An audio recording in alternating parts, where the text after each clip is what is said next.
Shalom. Back with part 2. Let's continue here. All right. So, as you can see, the earth was created for the Israelites. So, when we read in Job 9:24, where it says the earth is given into the hands of the wicked, all right, Esau, Edom, it was by default. And, so I'm giving you the understanding and the background to that. All right. So, here shows you that, to further back up that the earth was created for the sake of the Israelites, we go to the our inheritance, okay, that was given unto us, all right, the blessing, all right. Therefore, the God, all right, power, give thee the dew of heaven and the fatness of the earth and plenty of corn and wine. Let the people serve thee. See that? And that's what they're going to be doing in the kingdom for 1,000+ years. All right? Okay? And after that, 16 heathen nations are going to receive mercy and be in servitude toward Yahweh, Bachim, Yahweh Shai, the Israelites in the kingdom. But Esau, that's a different story for him. He's going to be gathered up and he's going to be exterminated off the face of the earth, pursuant to Obadiah 1:18. All right? So go read that for yourselves, because that's what's coming for them. This is what's coming. They cannot stop or change or alter prophecy. They're going into captivity.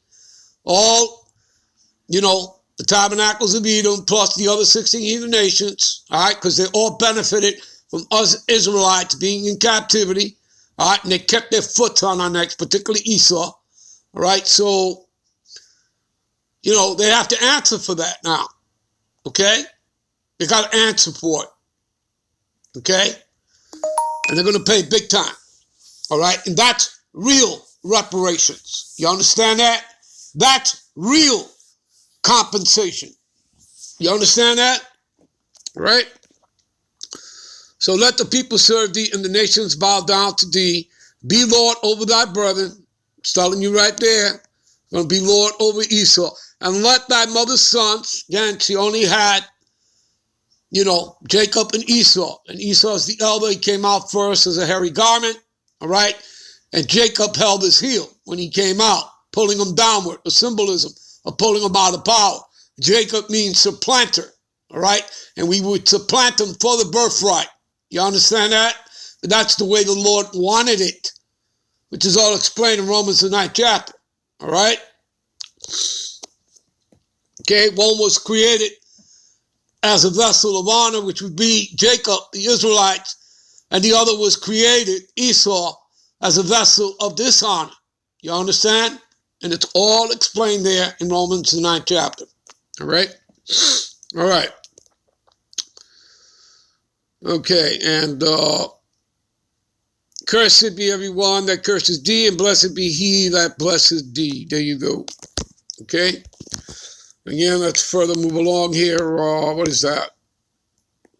Baruch 4:6. All right? See?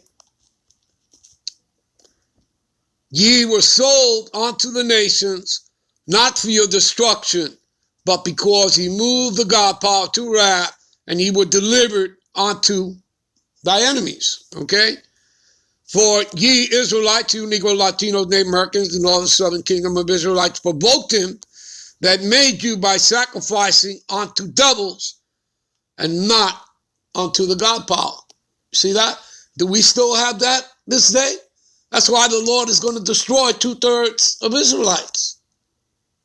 Okay? Because they take counsel, but not of me, as we read in Isaiah, the 30th chapter, verse 1 and 2. And many other, scriptures throughout, precept. Do you understand that? Back that up. Okay? They trust in Esau. They trust in oppression and perverseness, which means wickedness. But they don't trust in their power. You see that?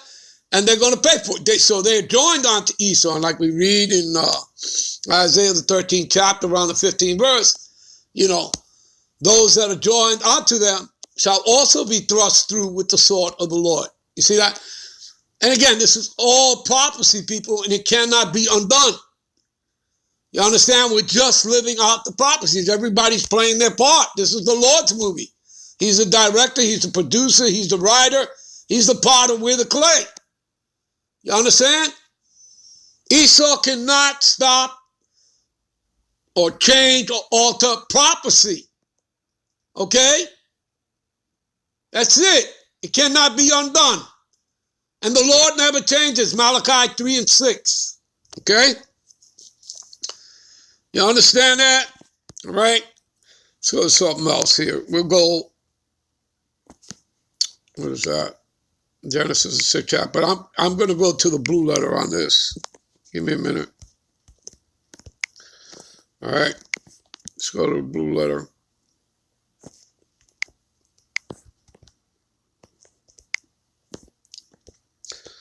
See, there were giants in the earth in those days.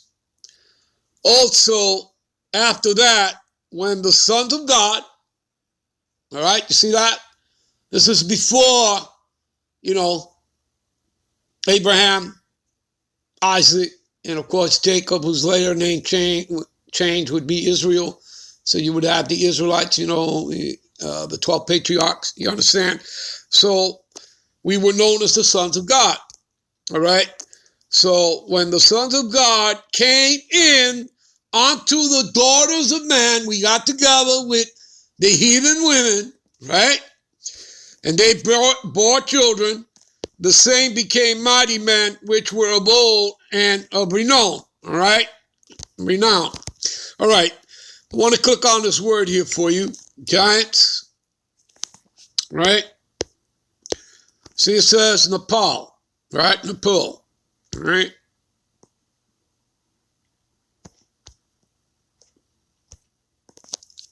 Strong's H5303. Naphil. There you go, Naphil, all right? You see what it says? Giants, Nephilim. You understand that? Those were the Israelites, the sons of God. You understand? Now, what a lot of these, people that call themselves scholars, you know what they've done? They perverse the scriptures. They'll turn around and they'll tell you, and they stuck Greek mythology into this. You understand that? And this is what these people do. Okay?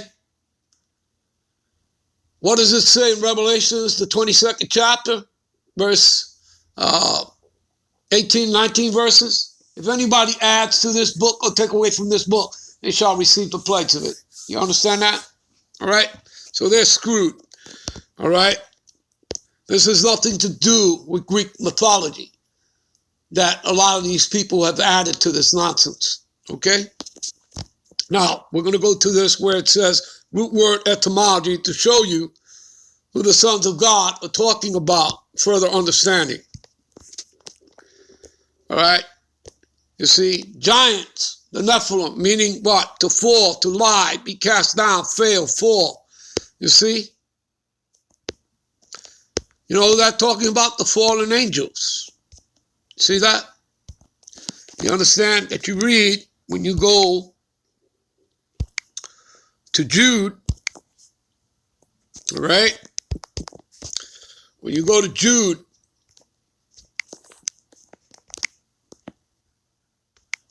this is just one chapter, all right? And the angels which kept not their first estate, which is where? In the heavens, but left their own habitation, he have reserved in everlasting change. What are those everlasting chains? This flesh. You understand that? Under darkness until the judgment of the great day. See that?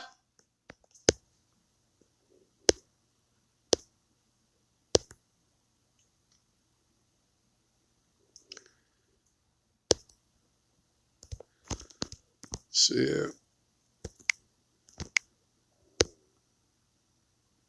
Beginning, origin. See that? And what are you most of all?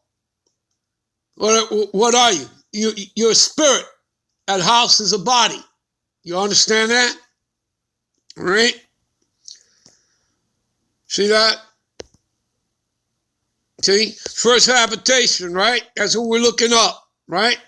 We're looking up first habitation.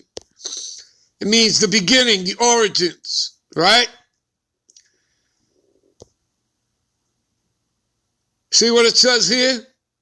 The first place, principality, rule, magistrate of angels and demons. Because again, the Lord created both. The Lord is about a balance. You understand that? So you see, it is talking about us. All right? You understand that? All right, what else? Let's see here.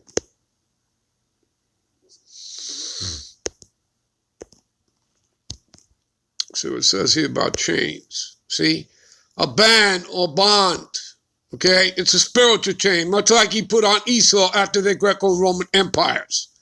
That you read about in Revelations, the 20th chapter. All right? All right. That's enough of that. Okay? This is just to give you some background, people. All right? So let's get back. All right? Give me a minute. This is Isaiah 25:7. And he, talking about the Lord, will destroy in this mountain. Mountain stands for, government, nation, kingdom. All right? The face of the covering cast over all people and the veil that is spread over all nations. You see that? All right? So what mountain is he talking about? Mount Seir.